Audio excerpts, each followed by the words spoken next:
इस्लाम अपने घर पे रखें। इस्लाम का हमसे क्या ले देना? जो इस्लाम को ठेकेदार हैं वो अपने पास जाएं। लेकिन इस्लाम के नाम पे आप देश को नहीं डरा सकते। इस्लाम के नाम पे आप सड़कों पे नमाज नहीं पढ़ सकते। इस्लाम के नाम पे 5 वक्त आप चिल्ला चिल्ला करके लोगों के उनकी नींद खराब नहीं कर सकते। और इतना ही जिनको शौक है इस्लाम का, तो आप इस्लाम का मुल्क ले चुके, आपको चले जाना चाहिए था। आप तो झूठे मक्कार रहे कि 1946 में आपने मुस्लिम लीग को पाकिस्तान बनने के लिए वोट दिया, लेकिन आप गए नहीं। और मक्कारी से आप पूरी मुस्लिम लीग बिहार और उत्तर प्रदेश में जहां सबसे ज्यादा थी, धीरे धीरे समाप्त हो गई। और फिर आपने नकाब लगाया और सेकुलरिज्म की आड़ में आप कांग्रेस के अंदर दाखिल हो गए। और फिर लगा कि कांग्रेस के साथ भी आपका वो एजेंडा पूरा हो सकता है जो कहीं और नहीं होता, क्योंकि एक तो खुले रूप में हो गया, अब यहां रह के धीरे धीरे एजेंडा पूरा करना है। तो आपने क्या किया? आपने इस देश में इस्लामिक आतंकवादी मुगलों के नाम से सड़कें रखी ताकि यहां की नस्लें, यहां के वंशज, ये सनातनी हमेशा उन सड़कों को देखे और अपने उस दौर को याद करे जब मुगलों ने इस देश में तलवार के जोर पर हिंदुओं का मजहब कन्वर्ट किया था। उन्हें धर्म से बना करके एक मजहबी जुनूनी जिहादी मजहब में कन्वर्ट कर दिया था। आप चाहते हैं वो याद रखें? इसलिए मैंने कहा कि 1937 और 27 में जो समझौता कुछ पार्टियों ने आपस में किया था, वो पार्टियां जाने। पार्टी सरकार नहीं होती, पार्टी राष्ट्र नहीं होता। पार्टी सिर्फ सरकार बन जाती है, उसके बाद पार्टी खत्म हो जाती है, सरकार होती है। तो 1937 में कोई सरकार नहीं थी। वंदे मातरम पे अली मियां जैसे मक्कार, लहरी जैसे मक्कार, मौलाना आजाद जैसा सेकुलर जिहादी, इन सब ने एक समझौता कर लिया। वो समझौता चल गया। लेकिन आपको जो मैं तर्क देना चाहता हूं वो ये है कि भारत जब आजाद हुआ या नहीं, 14 अगस्त की रात को 1947 में आजाद भारत के खंडित विभाजित भारत में जब पहली रात में वंदे मातरम के बारे में जो एक जिक्र है वो मैं आपको शेयर करना चाहता हूं। आप इन मुद्दों को उठाइए, एक बार ये समाप्त हो जाएंगे।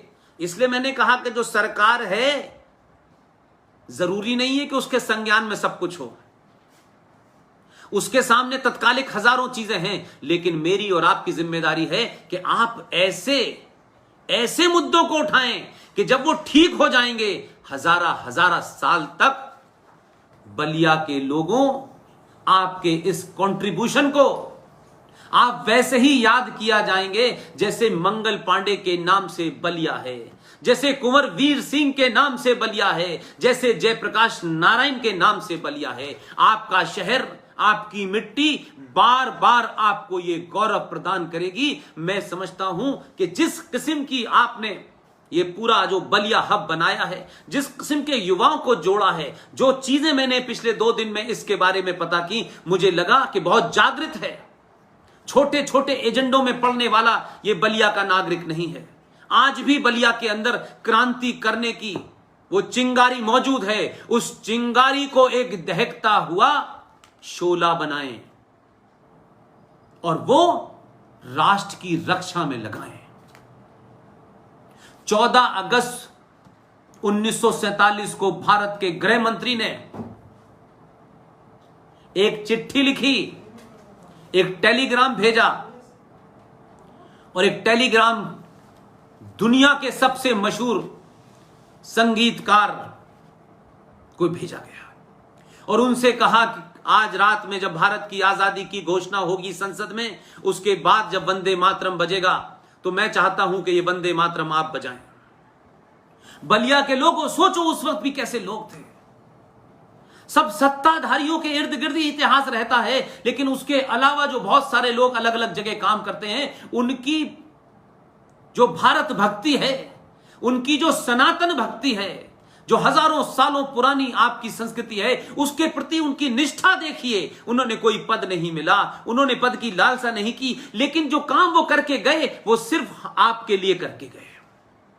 कि उनकी आने वाली संतानें जिस दिन भी इस सच्चाई को जान जाएंगी, फिर इसे बेस बनाएंगी और जिहादी और इस्लामिक आतंकवादियों के सामने सरकारों को झुकने नहीं देंगी और सरकारों को तर्क देकर के मजबूती देकर के इस लॉजिक के साथ आप दोबारा से उस चीज को सही पर्सपेक्टिव में इंप्लीमेंट कर सकते हैं। वो टेलीग्राम जिस देश के महान सपूत के पास गया, संगीतकार के पास गया, उनसे सरदार पटेल ने यह रिक्वेस्ट की कि मैं चाहता हूं कि आजाद भारत की इस खंडित पार्लियामेंट में आप वंदे मातरम गाएं। उन्होंने कहा मैं आऊंगा, लेकिन मेरी एक शर्त है। आप जरा सोचिए कि आज के दौर के बौने लोग क्या करते। आज के बौने लोग राज्यसभा में चले जाएं, राष्ट्रपति नॉमिनेट कर दें, किसी जगह का चेयरमैन बन जाएं, इससे ज्यादा इच्छा नहीं होती। लेकिन आजाद भारत में एक संगीतकार, बहुत बड़ा नाम है उसका, नहीं सुना होगा, लेकिन मैं आपको बताता हूं। उस संगीतकार का नाम था पंडित ओंकार नाथ ठाकुर।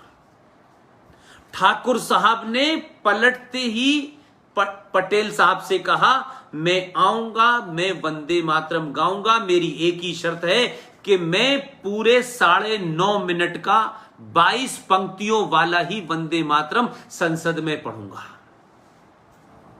यह मैं आपको फिर कह रहा हूं, आजाद भारत की पहली पार्लियामेंट जिसमें भारत की आजादी की घोषणा हुई, उसके बाद यह वंदे मातरम पढ़ा गया है, पूरा 22 पंक्तियों का 9.5 मिनट का। पंडित ओंकार नाथ ठाकुर ने इसे पढ़ा और पूरी शानो शौकत के साथ पढ़ा और पूरी भारत की पार्लियामेंट बैठी थी, उसके बाद इसको पढ़ा गया। तो जब आजाद भारत की संवैधानिक तौर पे पहली संसद बैठी थी, आजाद थी, किसी की पार्टी की सरकार नहीं थी, कोई XYZ नहीं था, उसकी पार्लियामेंट में जब 9.5 मिनट का पूरा 22 पंक्तियों वाला जब ये वंदे मातरम पढ़ा गया, तो फिर विवाद क्यों है? 1937 में किस दलाल ने, किस बौने ने, किस मक्कारी में, किस लालच में देश के साथ समझौता किया?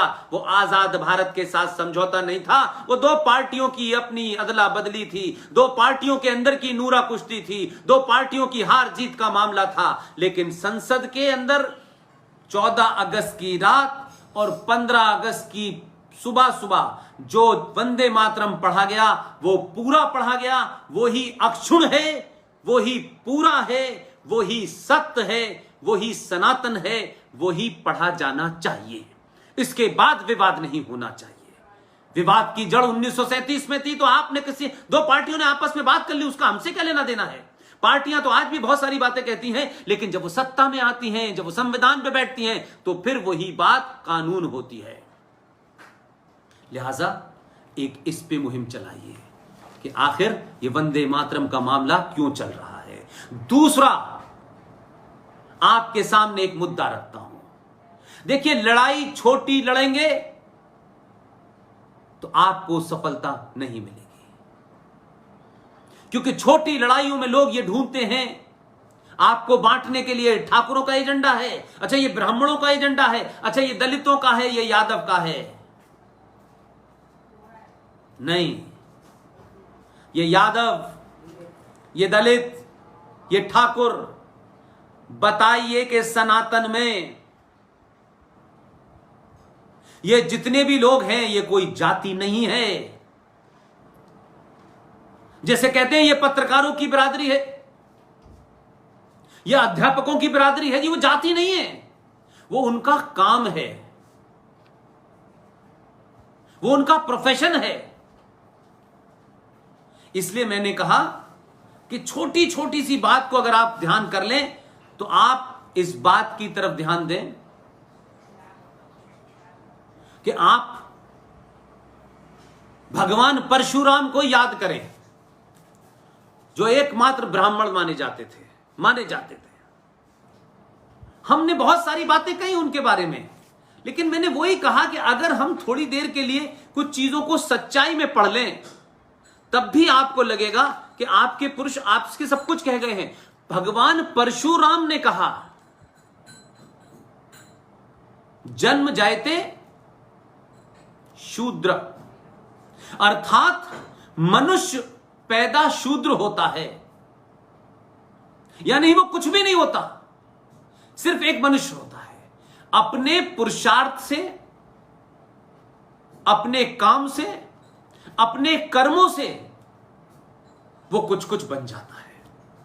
एक ही घर में 5 बच्चे होते हैं, एक बच्चा बहुत बहादुर होता है, एक बच्चा बहुत धार्मिक होता है, एक बच्चा कुछ और काम में एक्सपर्ट होता है, लेकिन मां एक ही है उसकी। तो जो पुरुषार्थी थे, जो बल थे, वो देश की रक्षा करने पे चले गए, उसे छत्री के नाम से पहचाना गया। जो धर्म कर्म का काम करेगा, जो पढ़ा लिखा है, जो पढ़ी लिखी बात करेगा, उसे मंदिर में धर्म कर्म के काम के लिए कहा कि आपका काम है धर्म का प्रचार करना, अपने एजेंडे का प्रचार करना नहीं है। कुछ एक्सपर्ट थे, उन्होंने दूसरा काम किया, तीसरा काम किया। कोई तिजारत करेगा, कोई लिखेगा, इस तरीके से काम बटा। हम सब पैदाइशी शूद्र हैं। हम सब अपने अपने पुरुषार्थ से, अपने अपने काम से अपनी जगह बनाते हैं समाज में। लेकिन आपको, आपके दुश्मनों को, आपकी संस्कृति के दुश्मनों को हजारों साल से षड्यंत्र में आपको फंसा दिया गया, और आज आप जातियों के नाम पे पार्टियां बन रही हैं,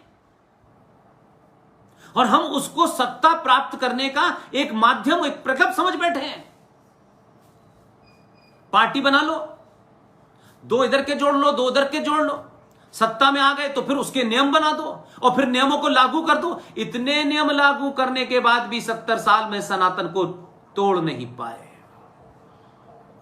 बहुत बहकाया, ये माई कॉम्बिनेशन है,